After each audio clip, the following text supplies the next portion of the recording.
mengeluarkan 2.500 km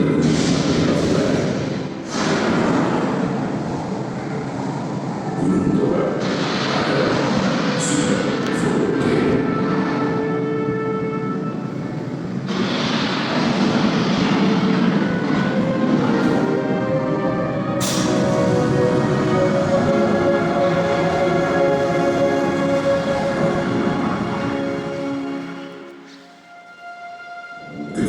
Ada Krakatau, bom atom. Nah, yang paling dahsyat itu ini. Di 74.000 tahun yang lalu itu, yang menjadi super volcano ini mengeluarkan banyak material bumi hingga terbentuklah kawah atau kubah.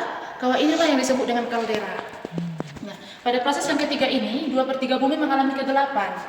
Jadi hanya menyisakan 15.000 insan bumi. Jadi disinilah terjadi fenomena hujan es vulkanik. 2/3 bumi mengalami kegelapan. Nah, seiring berjalannya waktu, dengan proses yang sangat lama, kawah ini diisi oleh air hujan. Ditampunglah air hujan tersebut, dan es, kan ada zaman es waktu itu, menjala esnya itu tertampunglah di kawah ini, terbentuklah dia Danau Toba. Danau Toba kita ini merupakan danau vulkanik terluas di dunia, terbesar di dunia. Danau vulkanik ya, danau vulkanik. Jadi ini kedalaman yang paling dalam 505 meter, itu kedalaman yang bisa diukur sekarang, tapi dia masih memiliki kedalaman yang sangat dalam. Pengukurannya sangat sulit karena bentuknya berbentuk palung ke bawah. Jadi itulah yang kejadian KIP Sinar Bangun, kapalnya kan stuck di situ, jadi nggak bisa diangkat karena medan di dalam itu susah. Dalam ya? Iya, sangat dalam. Ini titik paling dalam, ada daerah Aratigaras. Nah, dari proses super vulkano itu ada Gunung Sibadang Padukun, dan ada Gunung Fusukuhi, dan ada Gunung Sipiso-Piso. Jadi ketiga gunung ini merupakan dari proses super vulkano. Gunung Fusukuhi merupakan gunung yang bertipe B atau gunung tidur. Jadi sewaktu-waktu dia bisa mengalami erupsi, tapi dalam proses waktu yang masih lama.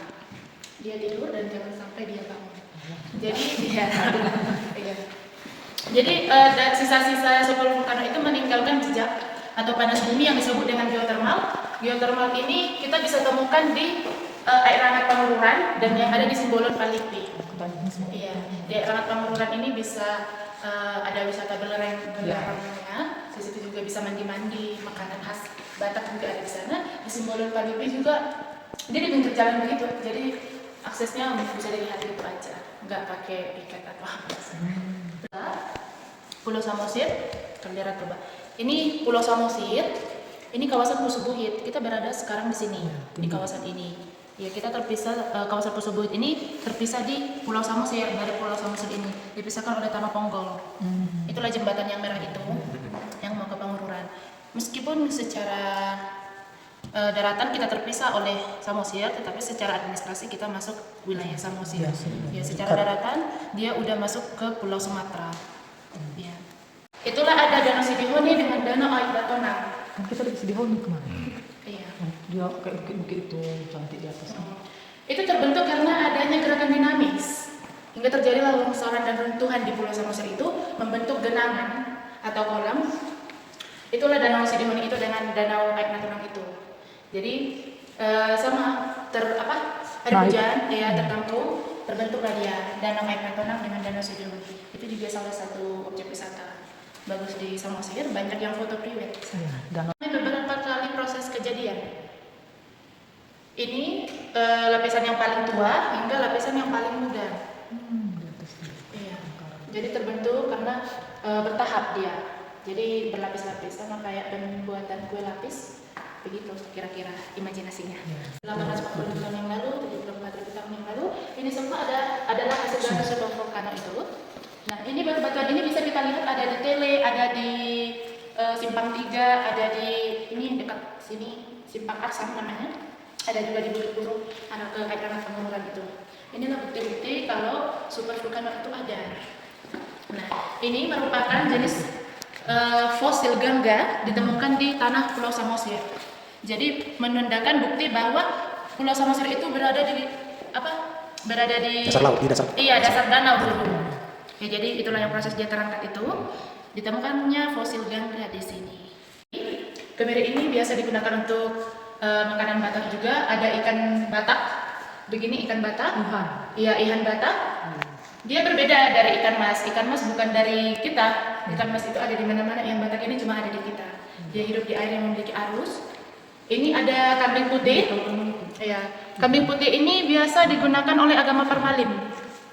Agama Parmalim untuk acara budaya, acara Adat mereka lah ya? Iya, adat mereka lah. Ini ada kerbau.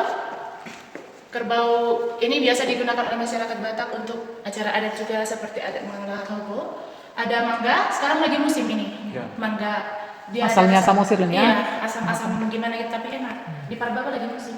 Di iya? Pamururan. Iya, cobalah. Nanti lihat. Coba. Mungkin harganya agak apa sekarang karena baru. Ini ada bawang merah. Bawang merah dari Samosir ini mempunyai kualitas yang baik, terutama dari aromanya yang sangat khas. Termasuklah suku kita, suku Batak ini. Memiliki rumah adat seperti ini yang disebut dengan rumah bolon atau jauh bolon.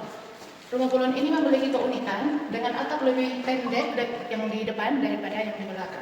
Jadi ada maknanya orang tua kita itu, orang tua orang Batak itu memiliki harapan suatu saat nanti anaknya memiliki derajat yang lebih tinggi daripada orang tuanya.